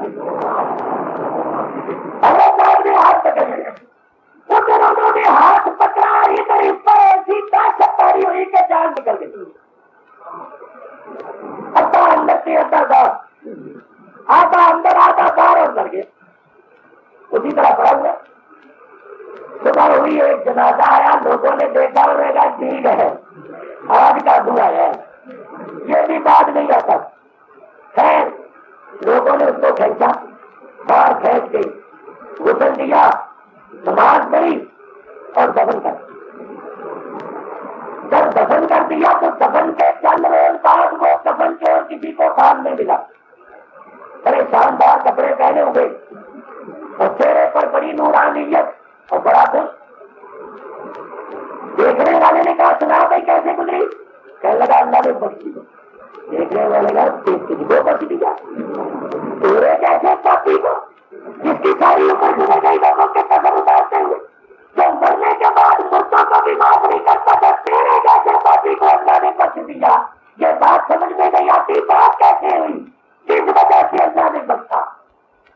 کہنے لگا جب میں پیش ہوا نا تو اللہ نے فرمایا ہم نے تجھے اس لیے بخشا کہ جب تمہاری جان نکلی تمہارا ہاتھ ہمارے بندے کے ہاتھ، آدھا اس کا جسم بھی اندر چلا گیا، تو ہاتھ لمبا کر کے جب کفن کے قریب پہنچایا تو حضرت صاحب نے ہاتھ پکڑ لیا، حضرت صاحب نے ہاتھ پکڑ لیا، ادھر انہوں نے ہاتھ پکڑا، ادھر اس پر ایسی طاقت تاری ہوئی کہ جان نکل گئی، آدھا اندر سے آدھا باہر، آدھا اندر آدھا باہر اور کر گیا، اسی طرح پڑا ہوا۔ صبح ہوئی ایک جنازہ آیا، لوگوں نے دیکھا انہوں نے کہا ٹھیک ہے آج کا دعا ہے، یہ بھی بات نہیں آتا، خیر لوگوں نے اس کو کھینچا، باہر کھینچ کے غسل دیا، نماز پڑھی اور دفن کر دیا۔ جب دفن کر دیا تو دفن کے چند روز بعد وہ کفن چور کسی کو خواب میں ملا، بڑے شاندار کپڑے پہنے ہوئے اور چہرے پر بڑی نورانیت اور بڑا خوش۔ دیکھنے والے نے کہا سنا بھائی کیسے گزری؟ کہنے لگا اللہ نے بخش دیا۔ دیکھنے والے کا تجھ کو بخش دیا، تیرے جیسے پاپی کو جس کی ساری عمر گزر گئی لوگوں کے کفن اتارتے ہوئے، جو مرنے کے بعد مردوں کو بھی معاف نہیں کرتا تھا، تیرے جیسے پاپی کو اللہ نے بخش دیا۔ یہ بات سمجھ میں نہیں آتی، بات کیسے ہوئی، کس وجہ سے اللہ نے بخشا؟ کہنے لگا جب میں پیش ہوا نا تو اللہ نے فرمایا ہم نے تجھے اس لیے بخشا کہ جب تمہاری جان نکلی تمہارا ہاتھ ہمارے بندے کے ہاتھ میں، تمہارا آخر ایسا ہوا ہے، انجام ایسا ہوا کہ جب تمہاری جان نکلی تمہارا ہاتھ ہمارے ایک بندے کے ہاتھ میں تھا، جس کے ہاتھ میں ہاتھ تھا اس نے کہا مولا لوگ کہتے ہیں ہاتھ پکڑے کی لاج ہوتی ہے، لوگ کہتے ہیں ہاتھ پکڑے کی لاج ہوتی ہے، چاہے میں نے کسی طرح بھی پکڑا ہے مگر پکڑ تو لیا ہے نا، تو مولا میں نے اس کا ہاتھ پکڑ لیا ہے اور ہاتھ پکڑے کی لاج ہوتی ہے، تو بے نیاز ہے معاف کر۔ تو اللہ تعالیٰ کے بندے کی دعا ہو گئی، اس کے ہاتھوں میں ہاتھ تھا، بخشش ہو گئی۔ جہاں سے یہ نہ سمجھنا کہ ہر کفن چور کے ساتھ ایسا ہوتا ہے اور تم بھی کفن چوری شروع کر دو کہ پرواہ نہیں ہے، میاں یاد رکھو کہ اللہ تعالیٰ کی شان کے جلوے ہیں، یہ اس کی شان غفاری اور ستاری کے جلوے ہیں، وہ ایسا کر کے دکھاتا ہے کہ میں چاہوں تو ایسا بھی کر سکتا ہوں کیونکہ ستار اور غفار۔ تو بات دور چلی گئی، میں عرض کر رہا تھا حضور علیہ السلام نے ارشاد فرمایا کہ اے عائشہ جانتی ہو کون سی رات ہے؟ عرض کیا حضور یہ شعبان کی 15ویں رات ہے۔ اللہ اور اللہ کا رسول ہی جانے، حضور نے فرمایا شعبان کی 15ویں رات اس رات میں اللہ تعالیٰ اپنی مخلوقات پر ایک خاص نظر فرماتا ہے، سوائے چند بد نصیبوں کے باقی سب مومنوں کی بخشش فرما دیتا ہے۔ ان حدیثوں سے کیا ثابت ہوا؟ ایک حدیث بات اور سن لو، ابن ماجہ شریف میں حدیث ہے، امیر المومنین حضرت علی کرم اللہ تعالی وجہ الکریم روایت فرماتے ہیں کہ حضور نے ارشاد فرمایا، لوگوں شعبان کی 15ویں رات کو جاگو، نماز پڑھو، ذکر اذکار کرو اور دن کو روزہ رکھو، کیونکہ اس رات میں اللہ تعالیٰ ساری سب اعلان فرماتے رہتی ہے کوئی ہم سے مانگنے والا کہ اس کی مراد کو پورا کر دے۔ تو ساری رات اعلان ہوتا رہتا ہے اور مانگنے والوں کی جھولیاں گوہر مراد سے بھر جاتی۔ آپ نے سنا جن لوگوں کی بخشش نہیں ہوتی وہ 10 ہیں، مشرک، تینوں گر، قاطع رحم، ماں باپ کا نافرمان، شرابی، زانی، جادوگر، ظالم، ہاتھ کی لکیریں دیکھنے والے، اور اسی طرح جو لوگ رشوت، سود کھاتی ہے، حرام مال سے اپنا پیٹ بھرتے ہیں، ان کی طرف نظر رحمت نہیں ہوتی، ان کی بخشش نہیں ہوتی جب تک سچے دل سے توبہ نہ کر۔ تو میں اور آپ ہم سب اپنے اپنے گریبانوں میں منہ ڈال کے دیکھیں کہ ان برائیوں میں سے کون سی برائی ہمارے اندر ہے، اس سے توبہ کریں اور اللہ سے عہد کریں کہ اے اللہ آئندہ ہم ایسی برائی نہیں کریں گے۔ تو یہ بخشش کی رات ہے، اللہ رحیم و کریم اپنے فضل و کرم سے اور اپنے مقبول بندوں کے طفیل بخشنے والے ہیں، وہ اپنے فضل سے بخش دیں۔ وقت بہت ہو گیا ہے، صرف 5 منٹ اور لے کر گفتگو ختم کروں گا۔ دیکھو یہ جو دعا ہوتی ہے نا، دعا، اس دعا کے متعلق ایک بات کرتا، دعاؤں سے تقدیریں بدل جاتی ہیں۔ صحیح بخاری کی حدیث ہے، اب دعا یرد القضاء، دعا تقدیر کو بدل دیتی ہے۔ غوث اعظم فرماتے ہیں میری دعا سے قضائے مبرم، تقدیر مبرم بھی ٹل جاتی ہے اور بدل جاتی ہے۔ تو اللہ والوں کی دعاؤں سے تقدیریں بدل جاتی ہیں۔ یہ اللہ والے جو دعائیں کرتے ہیں تو ہم لوگ یہ سمجھتے ہیں کہ بھائی بڑی دعائیں ہوئی ہیں، ہم نے بھی دعائیں مانگی، علماء سے دعائیں کروائی، بزرگوں سے دعائیں کروائی، قبول نہیں ہوئی۔ یہ ہماری نادانی ہے۔ یاد رکھو یہ اللہ والوں کی دعائیں رائے گاہ نہیں جاتی، دعائیں قبول ہوتی ہے، مگر ان کا بدلہ مختلف انداز میں ملتا ہے جو ہماری سمجھ سے بالا تر ہوتا۔ اس سلسلے میں صرف 1-2 باتیں 2 منٹ میں عرض کروں۔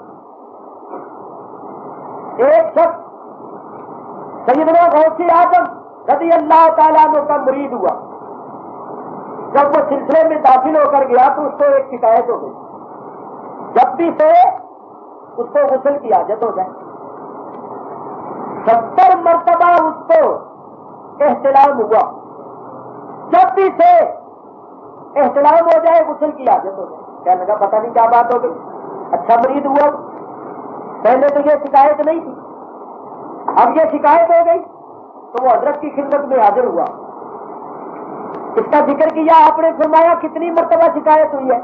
کہنے لگا جی 70 مرتبہ۔ فرمایا اللہ کا شکر کرو، کرم ہو گیا۔ اس نے کہا اچھا کرم ہو گیا، میری تو حالت ہی تباہ ہو گئی اور آپ فرماتے ہیں کرم ہو گیا۔ فرمایا کرم ہو گیا۔ اس نے کہا جی مجھے بھی تو سمجھائیے۔ فرمایا جب تم ہمارے مرید ہوئے اور تم نے ہمارے ہاتھوں میں ہاتھ دیا تو ہم نے لوح محفوظ میں تمہارے متعلق دیکھا، تمہارے حالات پر نظر کی تو لکھا ہوا تھا کہ یہ بندہ 70 مرتبہ زنا کرے گا، 70 مرتبہ برائی کرے گا۔ تو ہم نے دعا کی کہ اے اللہ اب تو ہمارا مرید ہو گیا ہے، ہمارے سلسلے میں داخل ہو گیا۔ تو لوگ کیا کہیں گے کہ عبد القادر کا مرید ایسی حرکتیں کرتا ہے، میرے سلسلے کی بدنامی ہوگی۔ مولا کریم مہربانی فرما دے اور تقدیر کو بدل دے۔ تو میری دعا سے اللہ تبارک و تعالیٰ نے تقدیر بدل دی.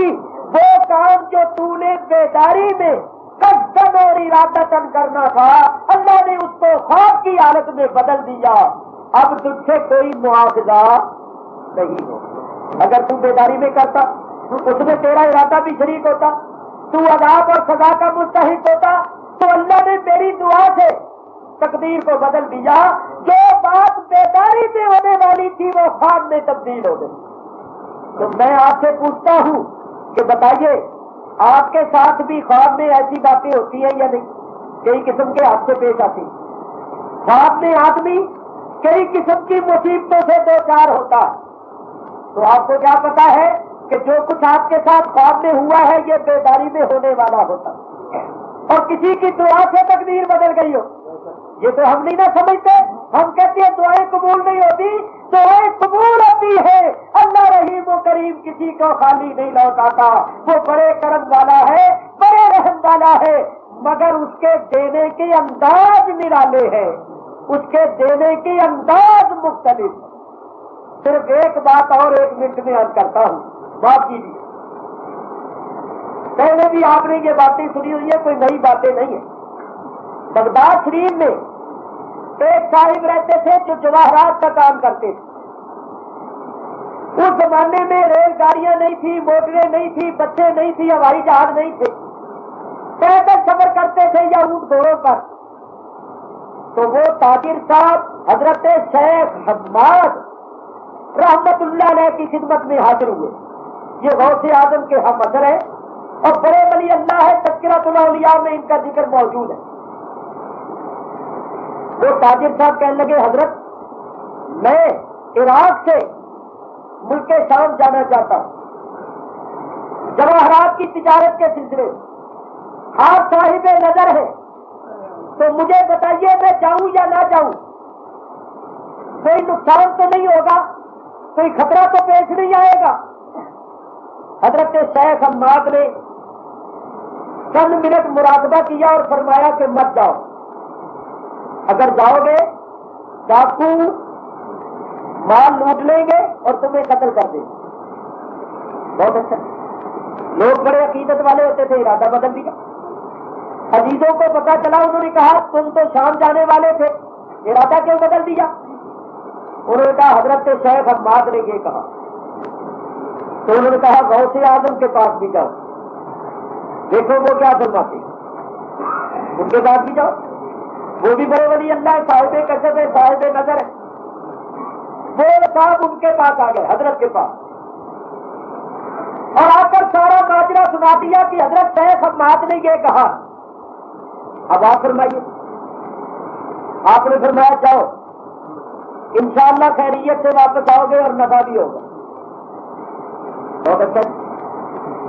گھر والوں سے آ کر ذکر کیا, انہوں نے کہا اگر حضرت غوث اعظم نے یہ فرمایا تو جاؤ. وہ صاحب چلے گئے.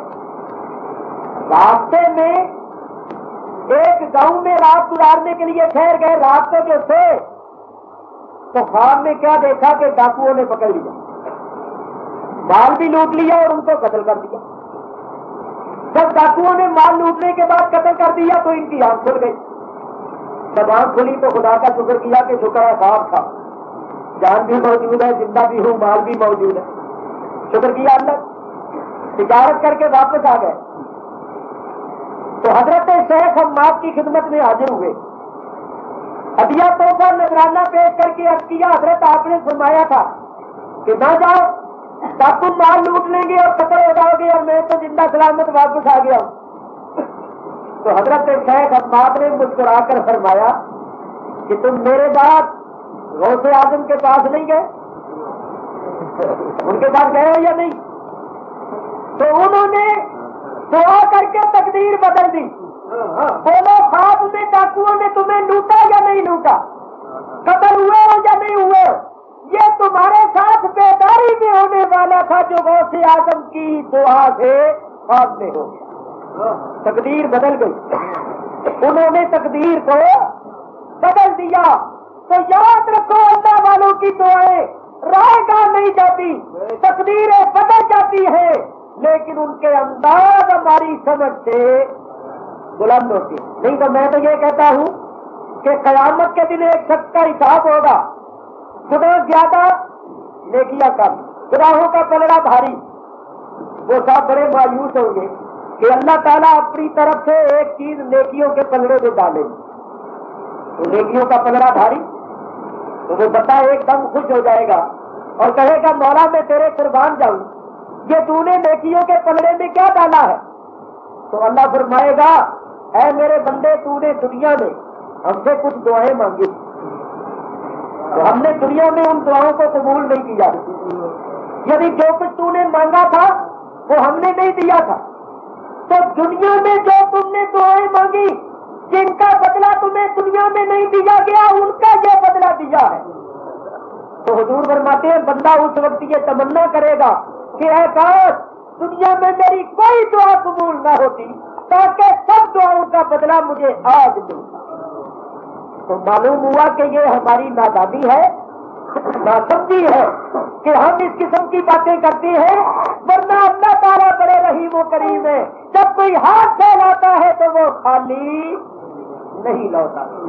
تو یہ رات برکت والی رات ہے، بخشش والی رات ہے، دعا ہوئی ہے، اتنے اللہ کے مقبول بندے ہیں اور بانی محفل جن کے متعلق آپ سن چکے ہیں ہمارے محترم حضرت خواجہ طاہر الحسن صاحب سے کہ کس قدر مقبولیت حاصل ہے، اور حضرت صاحب بھی تواضع کرتے ہوئے یہ کہتے ہیں کہ اے اللہ اس مجلس میں جو بھی تیرا مقبول بندہ ہو اس کے طفیل دعاؤں کو قبول کر لے۔